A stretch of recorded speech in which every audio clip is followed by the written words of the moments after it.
I felt it. I clicked streaming, so there is no going back now. All right. And now that's the beautiful part, the part that I like the most. It's when it says, you know, the streaming is healthy and we are live. Awesome. Yeah, I'm gonna click the link and mute. Here we go. Okay. I can see myself. It seems like the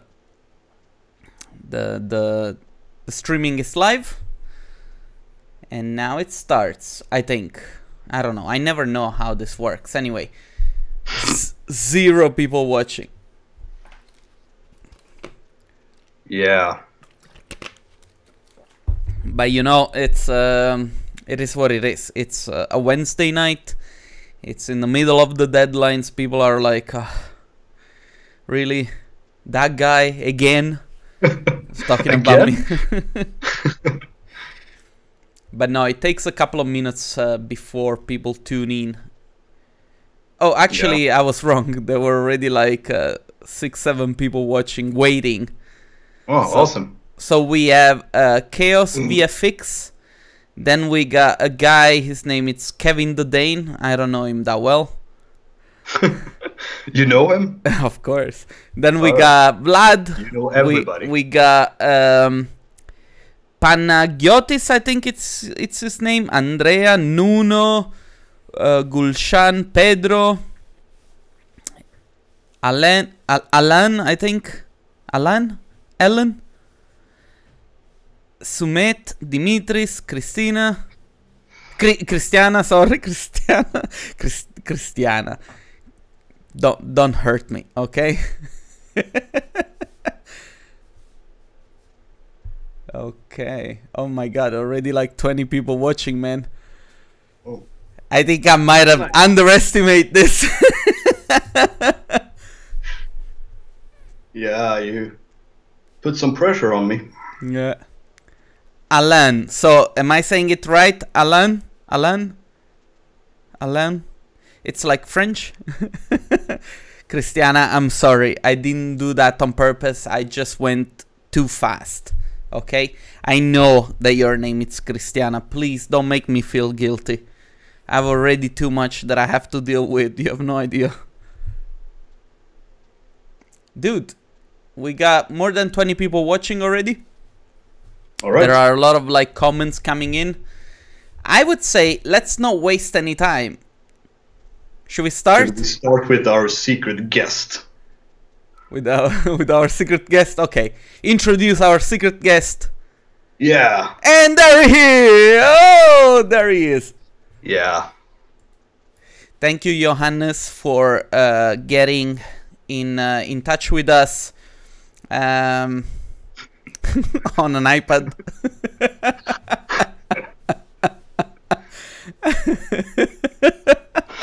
This is just so funny. Johannes is also watching, by the way. Yeah, I can see he says hey. Hey, tjena.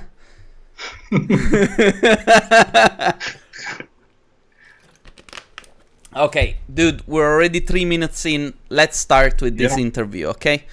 Daniel, thank you very much, first of all, for taking the time. I'm really excited to have you on the channel. I'm a very big fan of yours, and you know that I'm not lying because a couple of years ago, I asked you to come and speak at the D2 conference.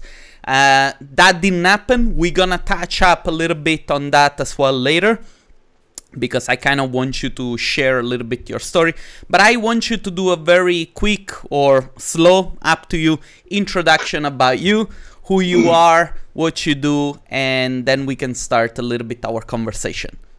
All right. I'm Daniel Reuterswärd. Don't know how to pronounce my last name in English. No one has succeeded yet, I think. I'm the co-founder of Illusive Images together with Johannes. Put your finger in his nose. Yeah, it was close. Yeah, I know. Sorry about that. All right. I don't know. Okay, so basically, tell us what you do. I mean, people should know, but you know, if they're tuning in for the very first time. I work in the archivist business, doing images for marketing. Doing very realistic images, I would say. Thank you. That's our goal. How long have you been doing this job? I discovered 3D about 12, 13 years ago, I think. Oh, that's a long time. How old are you? It's a long. Huh? How old are you? 31.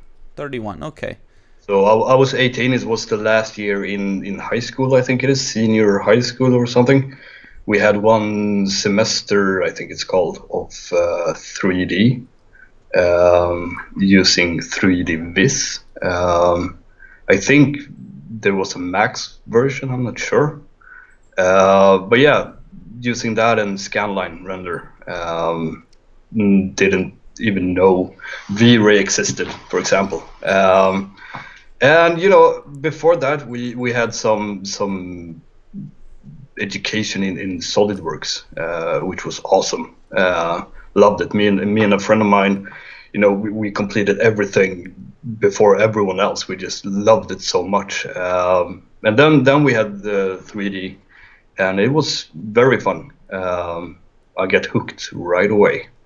You know, making ping pong tables and stuff like that. Oh yeah, because Sweden it's big in ping pong. I don't know. It was the teacher that gave us the assignments, so I don't know. But yeah, that was a long time ago. Listen, you're based in Sweden. Where are you exactly? Stockholm, north of Stockholm, the suburbs. And it's funny that you guys have started this company together, you and Johannes, but Johannes was telling me that you met very little times. Yeah, we've met like 3 times now, I think. Once when I was at IKEA, and I think it's more times. It must be like 5 or 6 times. We went to Venice together. Gothenburg on that event there, and he's been here a couple of times for, you know, meetings and hangouts and stuff like that. It's crazy. Yeah. It's crazy how, you know, the internet allows for these interactions. Even though, you know, you don't know a person face to face, you start talking to them and you start doing stuff. Yeah, we have been talking for like, I don't know, 3 years now, almost every day. So, yeah. I remember in the very beginning that I discovered your work. I mean, it's not like I discovered your work personally. I discovered your work. And I remember looking then at the work of Johannes, and I was already sure that you guys were working together. Really? Yeah, because I was like, okay, the stuff that they do, it's pretty much the same. And I don't mean it as a criticism. I mean it as a... you know, like it makes sense now to see you guys working together. You know what I mean? Yeah, well, we you know, noticed that we have the same visions and goals, and so we started joking about, you know, what if we start a company together, and then slowly get more serious, and here we are. Dude, I wanna get a little bit into the specifics of your work, but first of all, I wanna remind the people watching, because we have a very big group right now. You know, guys, if you have any questions, feel free to ask. I'm gonna try and go through the questions a little bit later. Hi, Drokis. Mike is watching, but he has to go to a meeting because he's got his time bad. But you know, he's gonna join us later, or maybe he'll watch that later. But anyway, so, you know, if you have any questions, I'm gonna keep an eye on the chat, and I'm gonna ask Daniel in case I see something coming up. But anyway, I wanna get a little bit into the specific, because the other time with Johannes we talked about a lot of other things, but there were obviously other things that I wanted to ask him. I forgot, so I'm gonna do it with you now. All right. And it's mainly about your work, because one of the things that it's, you know, your work, if I look at a picture of the work that you do, there is an identity attached to the style that you produce. And I don't think it's only about the render quality, because I mean, I followed you guys for a while. I know the tools that you were using, and I've seen you like going through, I guess you did Corona and then some Octane. There was V-Ray in the very beginning as well. Yeah, V-Ray in the beginning. And then you went for F-Storm. But throughout this period of like adaptation, the style pretty much remained very similar. And, you know, it's not only about the quality of the light, on which I want to touch up a little bit also, but it's also about, you know, the style and the styling of the places that you guys model, you know, this very minimalistic, detailed-oriented type of, you know, visualizations. And I want to ask you... That's what we like, you know, we're very much into the Scandinavian minimalistic style. And those people that we follow for inspiration are exactly doing that, you know, photographers or stylists. So it's something we've liked for a long time. But the funny thing is that, you know, we talk about Scandinavian style, but now we see that, you know, I mean, people like you have basically dictated some sort of trends also in the field of archivists, because, you know, companies and offices that are based in New York or even like Asia, they try to push that kind of style into their own visual. You know what I mean? Yeah. And it's yeah, I think it's overall it's a nice style, you know. Yeah, now we call it Scandinavian, but basically it's becoming some sort of like a cozy international style. Yeah. And I want to ask you, for instance, where do you get your main inspiration from? Because, you know, I'm very interested to know how this happens. We follow, for example, Scandinavian Homes, really good guy, and another photographer. I think he's a interior designer or something like that. His work is fantastic, and also Kronfoto. It's a Swedish photographer that photographs exactly the style we like. So those two are very big inspirations.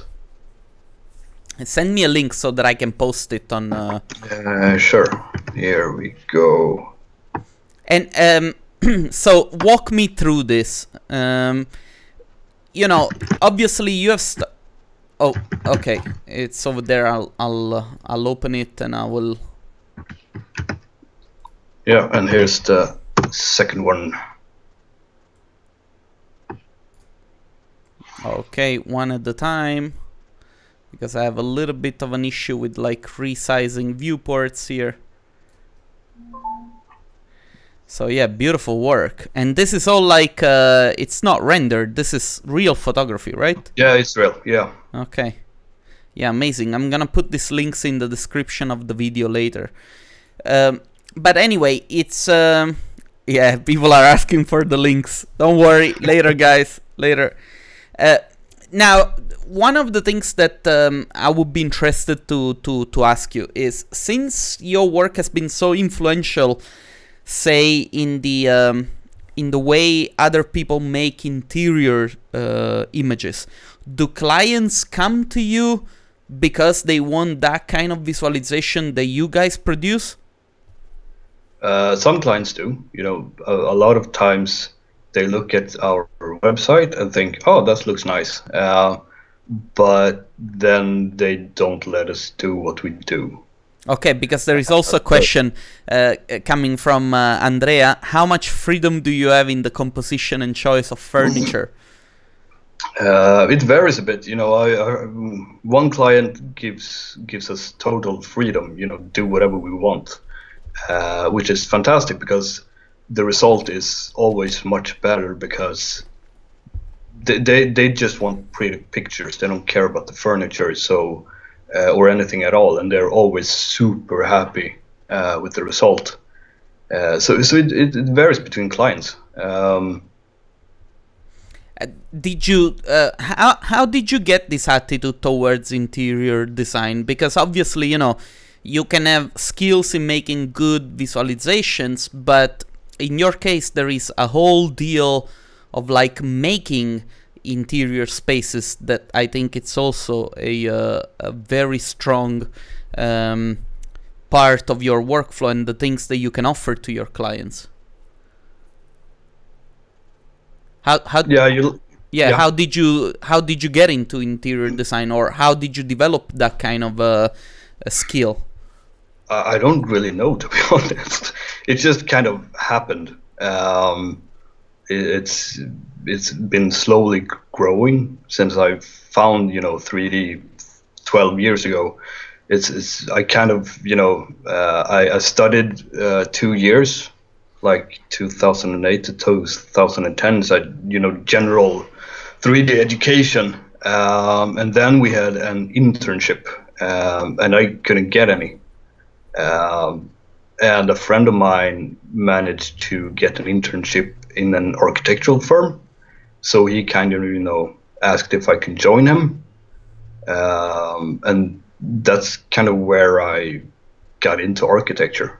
I don't have any education besides that, and we used Maxwell actually, which was a pain because it was so slow, and then I just kind of happened. I didn't have any plan for starting to like interior design or architecture at all. I didn't know what I wanted to do in the 3D field at all. Why did you go into 3D in the first place? Just because I don't know. I just liked it. I always been technical, building my own computers, loving new technology, which I got from my father because he loved it. He loves it still, but he did a lot of electronic work. Loved to fix old radios and stuff like that. So I just took that gene and put it in the modern age. But yeah, so yeah, I just liked it. Sorry. That's okay. Okay, okay. And how long did you stay in that first internship? How long did it take you for you to say okay, or did you do other jobs before going there, before going freelance? Yeah, that internship was like 2010. So after I graduated, I tried to get a job. I couldn't. Wasn't good enough yet, and I kind of struggled, for a couple of years, trying to educate myself, which didn't work at all. And I had some, to be honest, shit freelance work, low paid, crappy terms. It was awful, to be honest. And then I found an education in the south of Sweden with a focus on architecture and design, 2 years as well. So I started that, and that's where I, kind of took all that time I could. I took all those 2 years and spent as much time as I could in front of the computer and trying to learn, trying to get better. I worked at a cemetery before, and I was I was too tired when coming home to even do anything in 3D at all. So that didn't work. So yeah, that's where I kind of took it one step further with the architecture's side of things. And that was in which period? I started 2012. Okay. So basically everything, it's pretty recent. I mean, somewhat, yeah. And then I know that you ended up working also at IKEA, but for a very short period.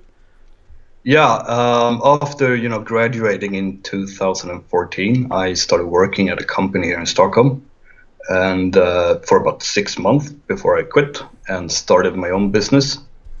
started freelancing, and I think about 6 months after that, IKEA contacted me and wanted me to start working for them. So I went down there and worked for them for 2 weeks. That's where I met Johannes for the first time. We had only been talking before.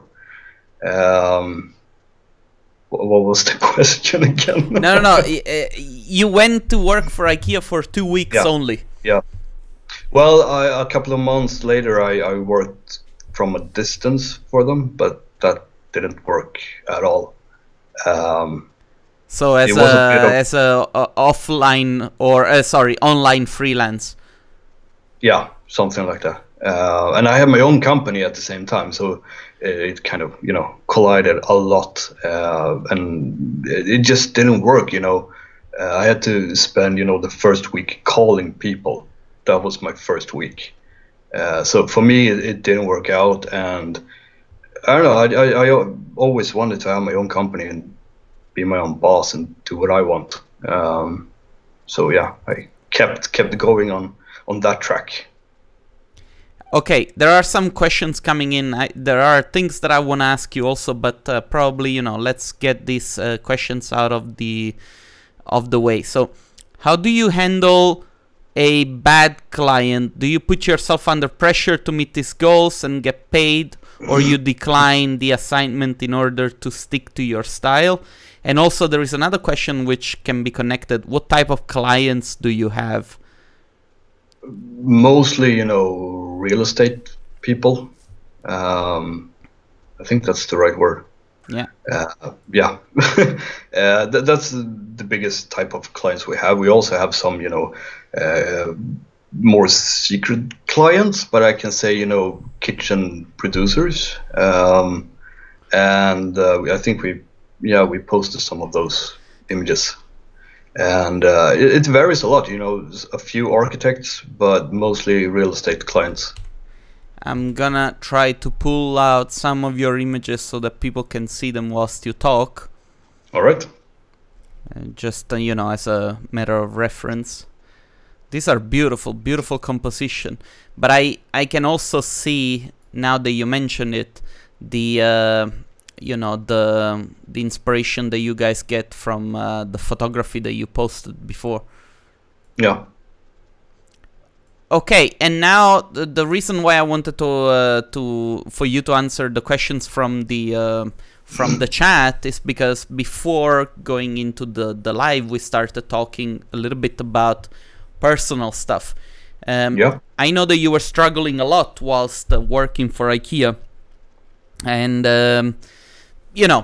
tell us a little bit about that part of your life. What was it like, and what did you learn, and what did you get out of this? Because a lot of people, it's not like, a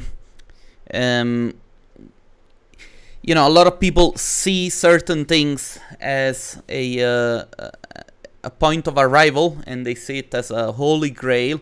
But sometimes it might not mean that it's good for everybody. And I know that this was a very difficult period for yourself, because you were doing a lot of things. The health issues. Yes. Yeah. Well, I think it was like 4 years ago. I was on the subway and got some weird ass shit, to be honest, and I didn't understand what was wrong with me. I had like cramps in my head and in my stomach. I was very sensitive to noise, to light, a lot of things going on. Constant noise in my ears. I don't know how it's pronounced. It's called tinnitus in Swedish. I don't know how it's pronounced in English. I have no idea. But I didn't, I didn't understand what was wrong with me for a very long time. And I did, checkups. They took an X-ray of my brain and put electrodes on my head and checked everything, and put a tube down and checked my stomach to find out if it was something very serious going on. And in the end, I finally understood that I burned myself out completely. And, you know, I woke up every day feeling like I've been overrun by a big freight train. Just feeling like I was like 100 years old every day. So it was kind of tough. But that's part of why I left my work to start freelancing, because I needed the peace, working from home. And also, I always wanted to have my own company, so that was, you know, a part of it too. So yeah, it took a while. It got a lot better, but then I managed to, you know, take on too much again, and I went back to square one. Yeah. But I'm better now, and a lot better. But it's a long process, and it's very dangerous. Suddenly you find yourself, you know, hitting a wall. But like, looking back, would you say you have put yourself in this situation because you did not have enough experience, or do you think that you rushed maybe into, you know, being a freelance and taking too much work from all sides? What do you think put you in that situation? It happened before I went freelancing. It happened before. I think it's, you know, I just took on too much, you know, school projects and work, and slept like 5 hours a day for 2 years, and just kept on pushing and pushing. And you know, things, you know, around me as well. At the first place I lived when I started studying, I had this neighbor upstairs who just couldn't shut up, you know. Enormous parties every week, and, you know, my floor was, you know, shaking, and it was a lot of things that contributed to the final collapse, so to say. But yeah, I for the most part, I just pushed myself too hard. I wanted to accomplish too much. Yeah, I think, you know, as we were talking about it before, a lot of people, I feel like a lot of people make the mistake of pushing themselves too hard, thinking they're achieving more, but in reality... For too long as well. Yeah. Not just only too hard, but for too long. And eventually, as a result, you get out of it nothing. Nothing at all. You have a, you know, a small hell to crawl out of. Yeah. That's what you end up with. I do not recommend it. No, it's very interesting because, I mean, you know, it's I don't know. I feel like a lot of people underestimate this aspect of doing our job, you know. And I remember it. I mean, you know, myself, for instance, I think, you know, that if you end up working in a place like IKEA, which is, you know, like the holy grail of interior and 3D and all that kind of stuff, it's great if you can do that, but a lot of people, you know, they put themselves into situations that I'm not sure they're able or they're ready for. You know what I mean? Yeah, in my case, IKEA wasn't the problem, but for me, IKEA wasn't just a good fit. You know, it wasn't something I wanted to do, and yeah. I want to have, you know, the freedom choosing my softwares and how I work. Anyway, there is a question that came in. You know, why did you choose to focus specifically on interiors? I think you already touched up a little bit on this, but, you know, it would be good for you to explain a little bit more about this. That's the same thing, you know, with Archviz. It kind of happened. Most of my school projects were interiors, and then it just kind of happened that the client projects were interiors as well.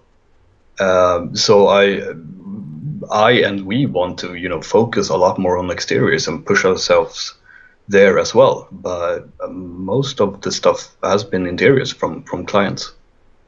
It's weird that, you know, there is so much like interior work in Sweden and in also in Italy. You know, I hear a lot of people that I'm connected to. They talk about the fact that there is so much interior work going on, and, you know, if you think about it, the best interior design stuff comes either from Scandinavia or from Italy. All right. Do you guys have Italian clients?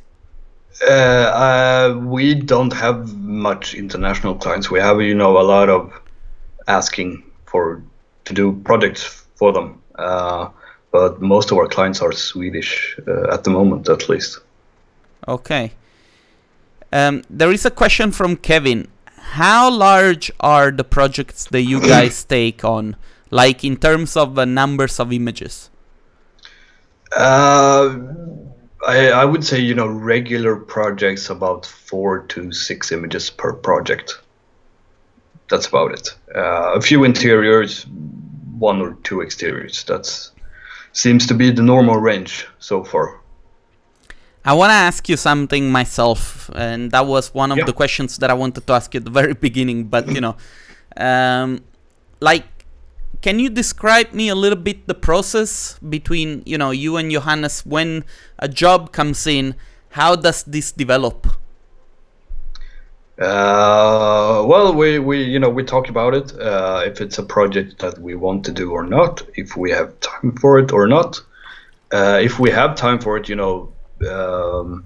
we have, I don't know how to translate it, but we have like a startup meeting nowadays, where we go through all the material we get from the client and check if we have any questions. We keep developing everything on our internal workflow, which is very good, because so we had like I've had some really bad clients and bad projects just because I didn't prepare. I just dived right into the project, and that sometimes ended up very bad. But yeah, we try to split the work. We help each other out as much as possible, but mostly we do. If, for example, I do a bathroom and he do a living room, and then we review the images together before we send them to the client for them to review the images. This is something we keep on developing all the time to be efficient.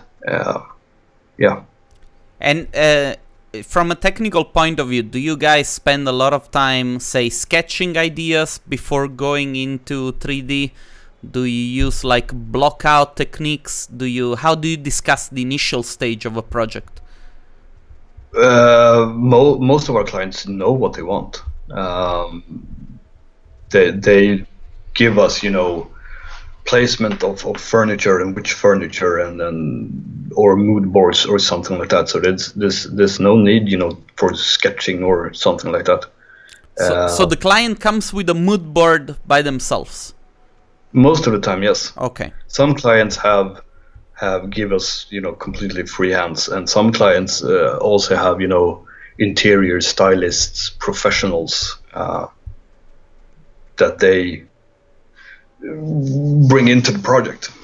Okay.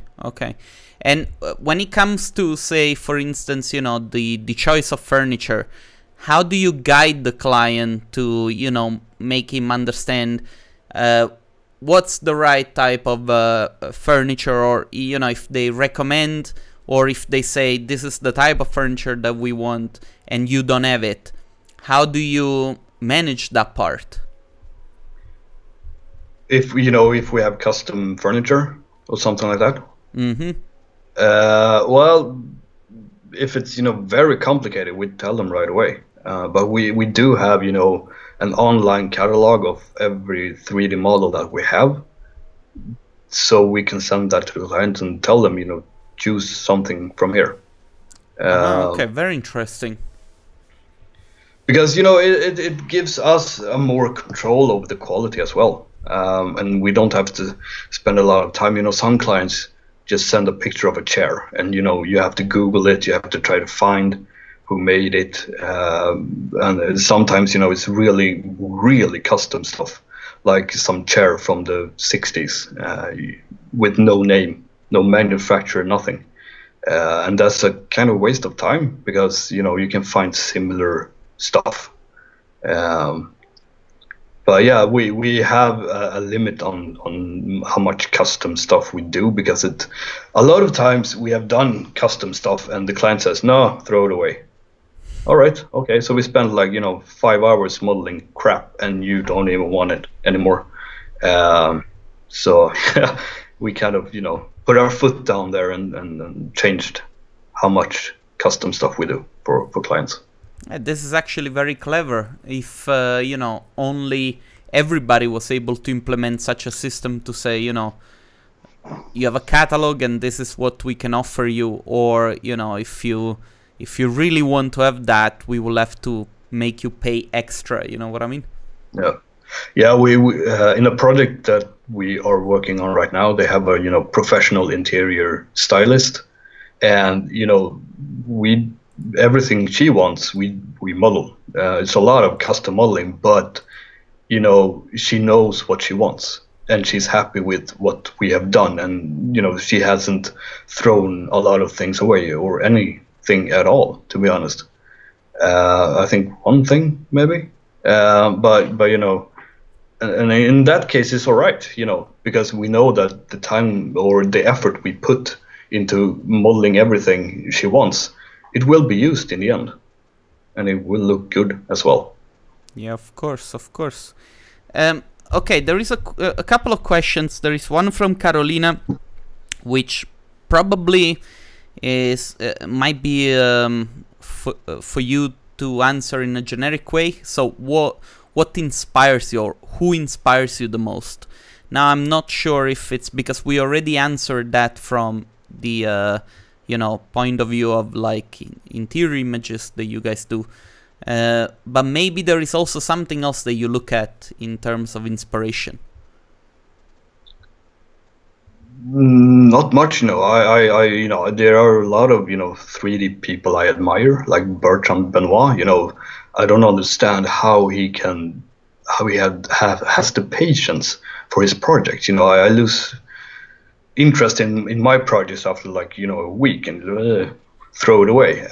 That's really impressive that he has that amount of patience for projects. But yeah, mostly I look at photographers mostly. I'm gonna post the links in the description because you already mentioned them, and I think probably by tomorrow we're gonna see hundreds of thousands of architecture visualizations based on the work of the photographers that you gave me the link. Scandinavian Homes is an interior stylist. Okay. The first link is a photographer. I think they collaborate a lot, those two. Maybe not a lot, but sometimes, yeah. Yeah, I find also Behance to be a great source for like inspiration, And personally, when I'm working on something, or if a client project, not anymore because I don't really do them anymore, but if they were coming in, I would really take a project that I was saying, okay, I really like this project, and I would try to see or do as much as I could from that project into the project of my client. You know what I mean? Yeah. So I would really take, and this is something I'm working on at the moment, making a video on how to improve the quality of your renderings, because I found out that personally when I was working on a client project, if I were to start from zero just by using, my own design ability, the project will look like shit. Not even a miracle, man. Yeah. I've done a few of those, client projects, and I had to take a break for like half a day and go do something else because I got stuck with the interior design. One of the questions that it kind of links back to what you're just saying now is, how do you manage your projects? Like, do you do multiple projects at the same time? Do you split them during the day? Do you do a little bit of one project and then another project together?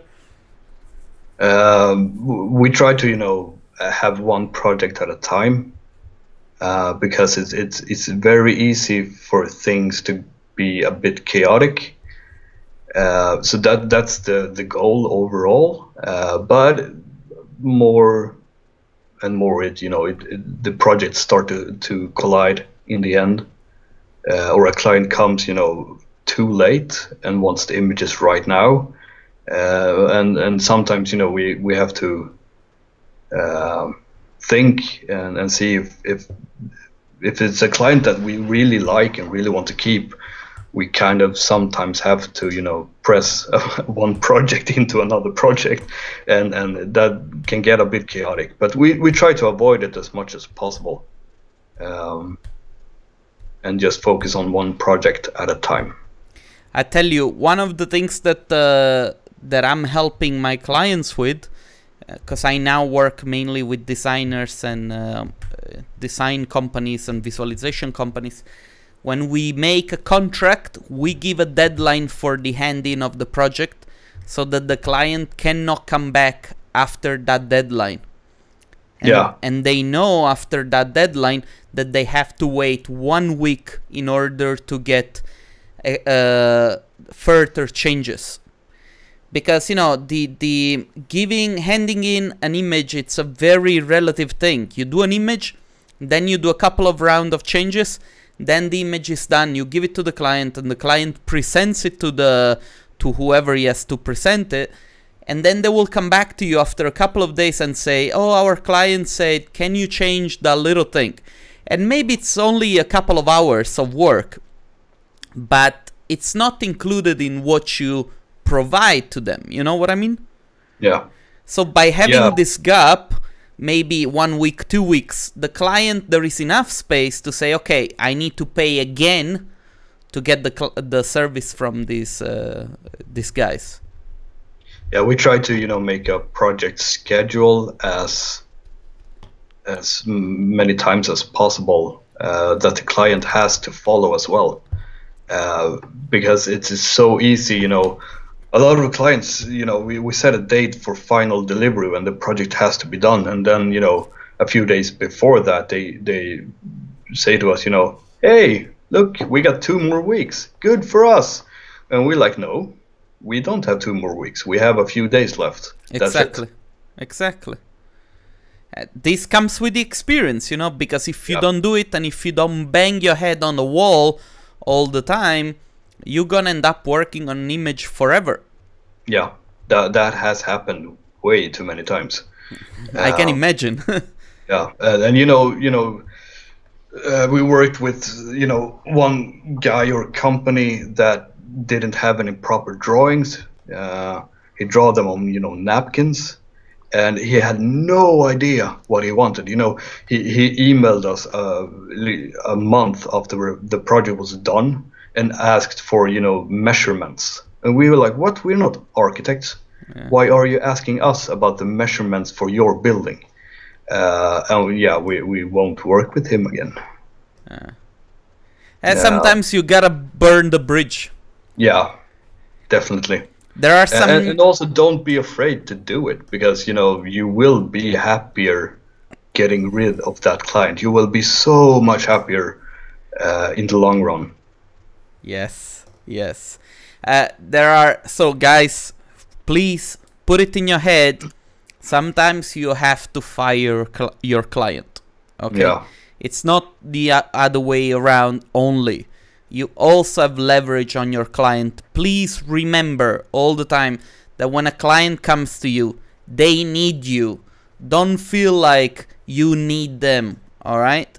This is a very important thing. At the same time, yeah. Sorry. No. It's a very important thing, because I feel like most of the issues will be sorted out for everybody if we were able to say no. Yeah. I mean, it's there is this guy that I did a workshop with. He talks about the symmetry of logic. People all the time, they fear to lose a client that is just coming to you. But actually, if you look at logic as a geometric element, this is 1/2 of the logic spectrum. The other half is that you cannot lose a client that you don't have. So you might as well say no and play according to your rules. Yeah. Because I tell you, it's a And very I've learned that the hard way many times. I'm a slow learner in that case, but you're not alone. I'm at the same time, I'm happy that I've had that experience with these, pain in the ass clients, because that have made me appreciate the good clients so much more. So I think it's a good experience to have overall. But yeah. I want to say, because there are some people just joining us now. Vincenzo, hi. The French Monkey. Hi guys, welcome. If you have any questions, feel free to write. I'm keeping an eye on the chat, and I can ask them to Daniel if I see them. How do you manage your time? Do you try to have strict working hours, or do you follow your mood? And then Johannes says, mood for the win. Well, I think it's kind of 50-50. I try to keep a reasonable hours. I part of why I wanted to start my own company was that I didn't like having to be up at 7 a.m. Every morning. So I do have my own times, but I try to work when the clients are working, so it's easier to communicate with them.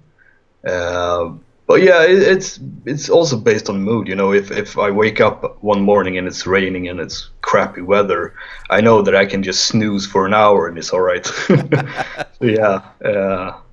Or if a friend comes visit and you start drinking or something, and it's get a little bit too late, you can take an hour in the morning and just sleep a bit more. So yeah, it's kind of 50-50. Your camera is getting darker now. Yeah, it's getting darker outside. Yeah. I thought so. It's you are very high up in comparison to all of us. Okay, there was something that I read that I'm looking for because I wanted to ask it to you as well. Yeah. No. Anyway, now one of the things that I wanted to touch upon was workflow. Now I know the type of tools that you use, but I would like you to tell us a little bit about why you use those and how did you get into them. Well, we use 3ds Max, F-Storm Render, and I think Johannes use Affinity Photo and Photoshop 50-50. I use Affinity Photo 100%. I left Photoshop, stopped my subscription.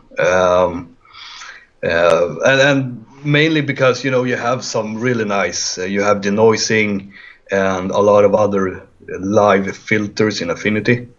So you don't have to apply them over and over again and, collapse the image, copy the image and stuff like that.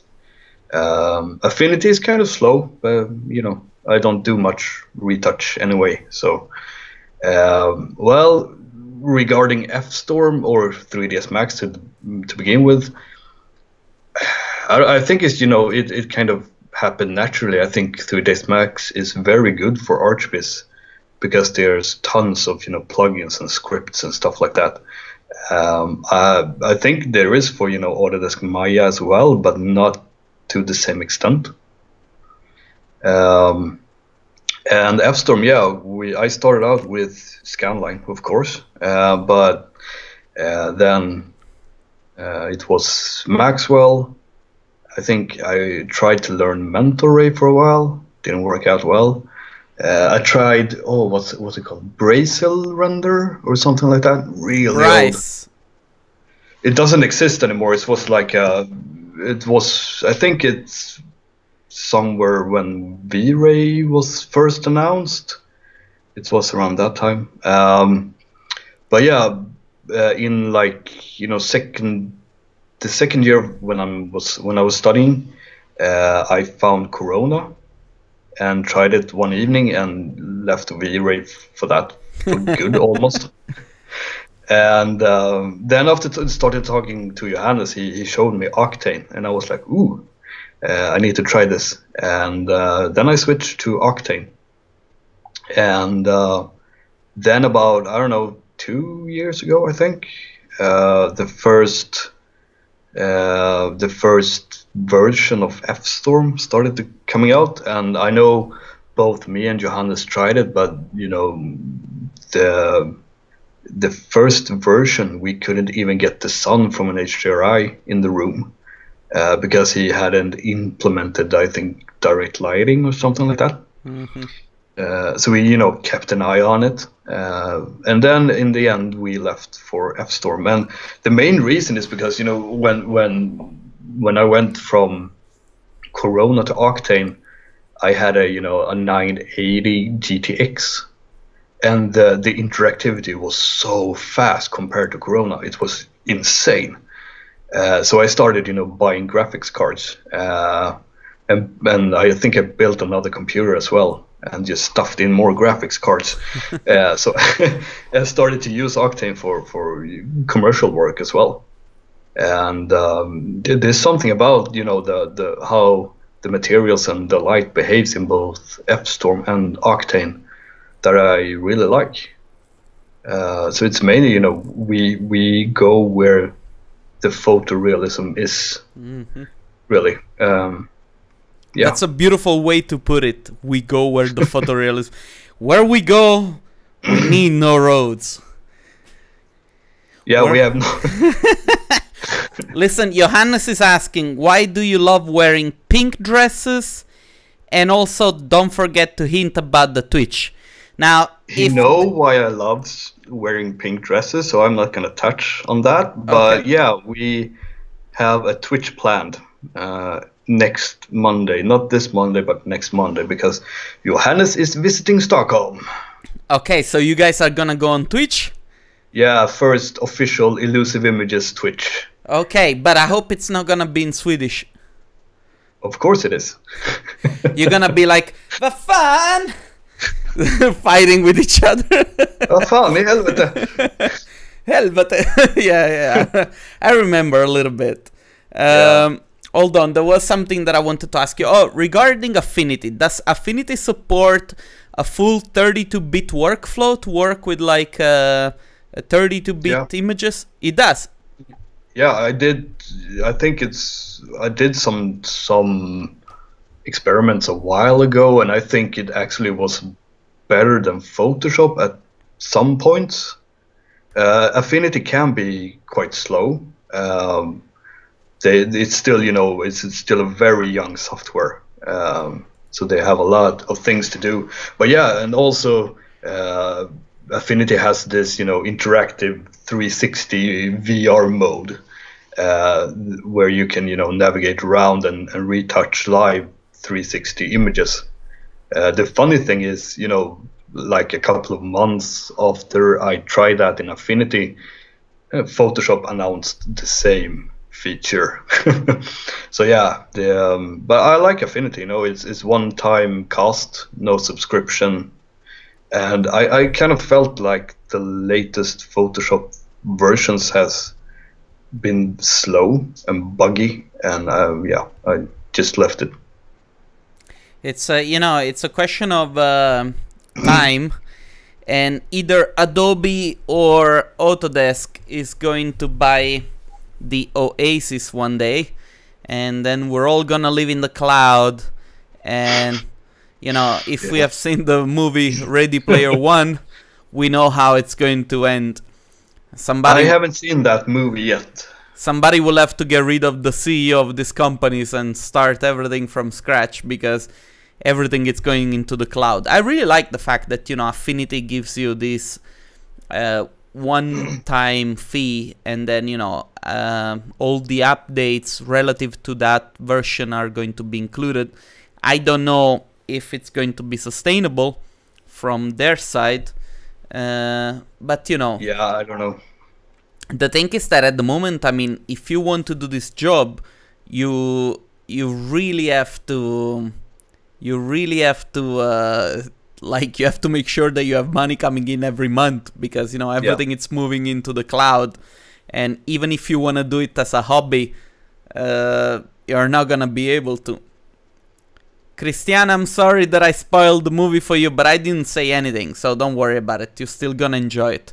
Also, Johannes, your last comment was detected as a spam, and I had to review it. I think the YouTube understands Swedish. Yeah.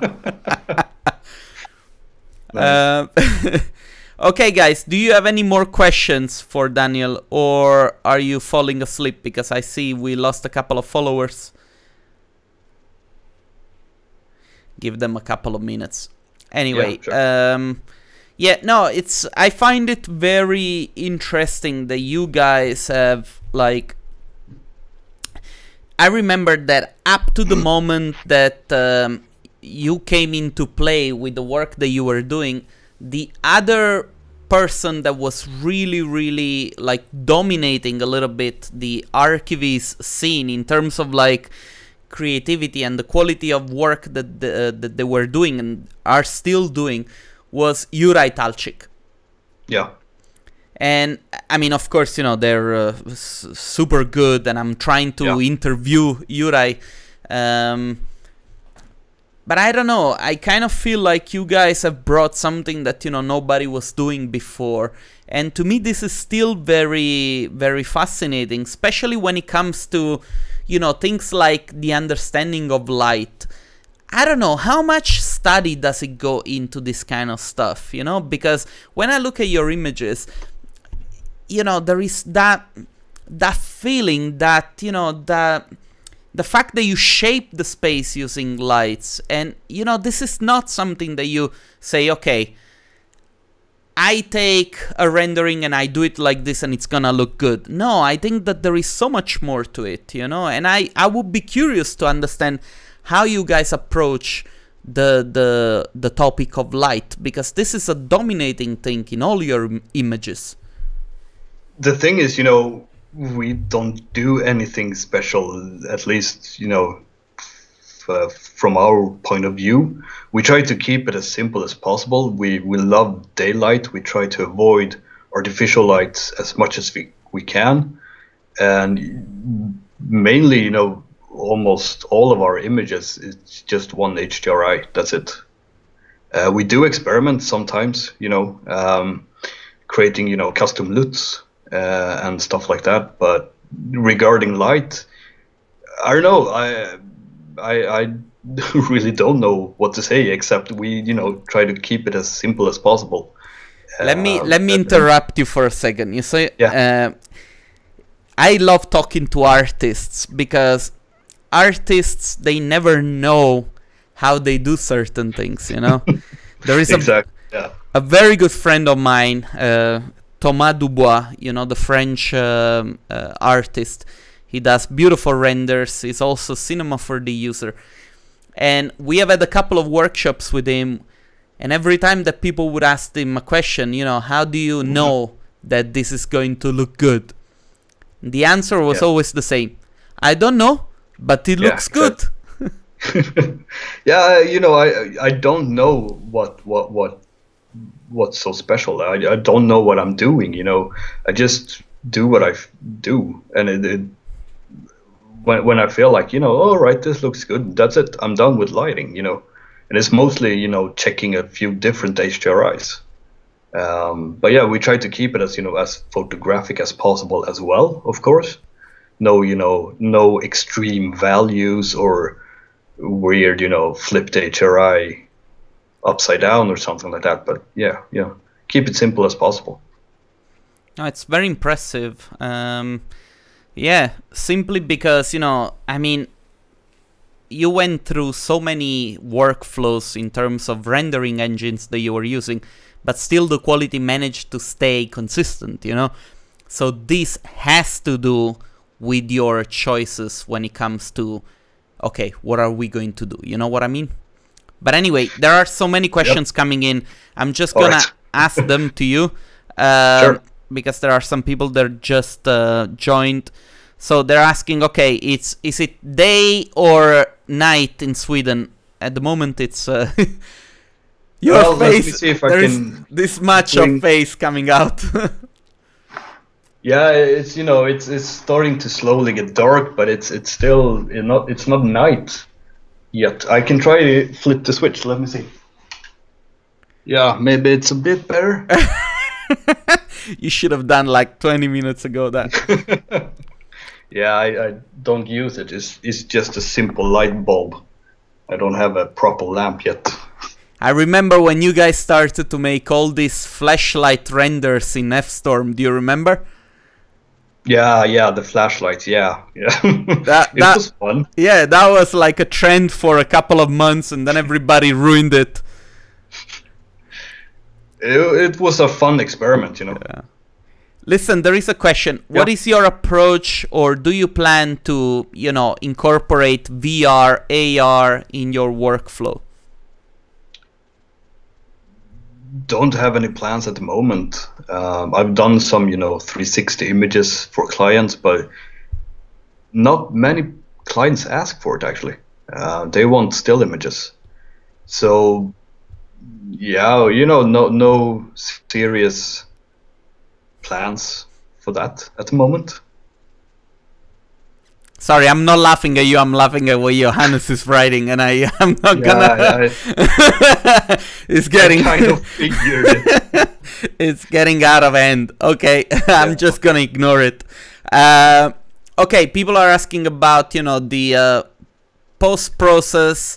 The amount of post processing in an image. Johannes, come on, man. I'm gonna hide it.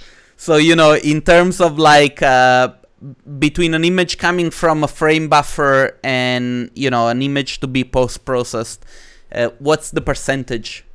I think you guys have already mentioned it. You do very little post-process because everything It's very little. Most of the time it's like some denoising, maybe some sharpening, maybe some, small contrast or local contrast. That's about it. Maybe some, if we're lazy, or if a client changes, if we don't want to re-render something, you might, add a material or object render element and tweak some hue or saturation or on some specific objects. But yeah, most of the times it's like 99% done. There you go. You heard the man. That's about it. There is a question. How do you get clients? What advice do you have for getting customers at the beginning? Well, when I first started, I never been, the person that picks up the phone and calls someone. So I, sent hundreds of emails, and that worked. For some reason, I got a few clients, and then it's kind of, the rumors spread. When was that? That was about 2014 or the beginning of 2015 when I started freelancing. Okay, and it's important to mention that because personally, sending emails right now, it's not gonna get you that many. It didn't get me a lot of work then either. Okay, but I did have some contacts before. When I studied architecture and design, we had like 2 internships, so I had some clients before that I did some work for as well. But mostly I didn't have any clients when I left my work and started my own business. But slowly, I made my website and tried to be visible on social media. And slowly, clients started to approach me. They heard from someone who told them that, yeah, talk to this guy. And that's, yeah. You should market yourself a lot more than I did. Much more. If you really need, clients from the beginning, sending emails is not a good idea, like you said. Most of the time, you don't get any answer at all. And they also, will just get and throw it away. If you send emails, and I know that because I talk to a lot of architecture offices as well as developers, if you send emails, the first thing that they're going to assume is that you're a struggling company and you're really looking for work. And they gonna put you in that box of people that, you know, can be hired at a lower price point. So, you know, in this case, active marketing in that way, it doesn't really work. It can work. Well, some clients has actually, you know, told me we will get back to you, and they actually have gotten back to me a couple of years later. Or some clients haven't answered the emails, but you know, 1 year later they contact me and like, hey, can you do some nice images for us? Now, of course, you know, I'm never trying. It's not a waste of time, but it's not the best way to get clients. Exactly. That's probably a better way to put it. Yeah. Also, I would say that you know, I have gotten, you know, a lot of potential clients from, I don't know how you pronounce it, Behance. Yeah. A lot of people have wrote there, private messaging. So that seems to be one way. Yeah, just wanted to add it. Also, you know, if you're thinking to contact clients, do it via phone. Call them up and, you know, ask them to talk a little bit. And this might be difficult. To set meetings with potential clients and, you know, go to their office and say, hello, you know, shake their hand, talk to them. It's a bit more personal. I think it's very important. Yeah. I think it's very important. And also there is a follow-up question to this. So best advertising strategy is, you know, I want to answer that on your behalf because I think that this is the reason why you guys got where you are. And on my side is make freaking awesome work. Yeah. Because, you know, your style, you recognize it a mile away. There are people that make very good renders, but you can tell that they have looked at other people and they've just copied it. And the solutions that they provide are not, you know, they're not specific, they're general. And when you produce... And, you know, there are clients for every, you know, kind of styles. But if the work you do is very good at that specific style or whatever you do, probably the client will find you sooner or later because they are looking, especially if they're not happy with the current I don't know, producer of images or something like that. They will look for other people that can do what they want. Dude, listen, I just noticed that we are 1 hour and 7 minutes in. Usually, you know, I try to keep them 1 hour or less, but we went above. So I just want to ask people from, you know, from home if there is any more question that they want to ask, because otherwise we're going to wrap it up. Okay, so where do you get models from, mainly, when you don't make them, for not wasting time? Yeah, we mainly Design Connected. You know, that's a great site. They have awesome support. We have them on Skype. We give them feedback on Connector, their, you know, library software. So the support is really great. Plus, you know that 99% of the time it's the correct measurements. You know, we have gotten a lot of models from, you know, 3D Sky. Some are awesome and some are, you know, just pure shit. You know, everything is wrong. So I personally check Design Connected first. Yeah. So here's your answer. Dude, listen, I just want to thank you so much for taking the time for doing this. I really hope that... Thank you. No, it's my pleasure. You know, as I said in the very beginning, I really wanted you to be in Vienna to speak. Then I know that, you know, it was a tough time for you. But it's okay. It's a good thing because now everything is at behind you. And you don't have to worry about that stuff anymore. I really hope that you're going to make it to Vienna this summer. I don't know if you and Johannes are planning to come, yes or no.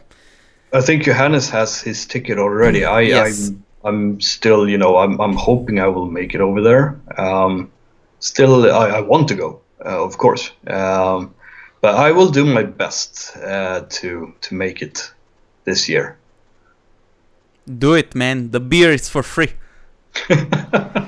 Guys, listen, I'm gonna shut down the stream for now. Write in the comments, and then I'll ask, you know, Daniel to go through the comments, and maybe, you know, if something requires an answer, please, you know, try to give it to them. Dude, I want to thank you very much for taking the time for doing this. I really appreciate it. And guys, thanks a lot for watching from home. As always, you know, it's a pleasure to entertain you and to share the knowledge. You know, let other people know that this kind of videos are happening, that, you know, we're sharing the insights from an industry where people don't really talk that much. And, you know, I guess that a water, what do you call it? A water tide raises all boats, you know? Yeah. Dude, it was nice talking to you, Fabio. Oh, thanks a lot. Happy to talk to you again if you We will, for sure. We will, for sure. I'm gonna stop the streaming now. Don't go anywhere. I'm gonna say goodbye to you. Yeah. Guys, Absolutely. see you soon.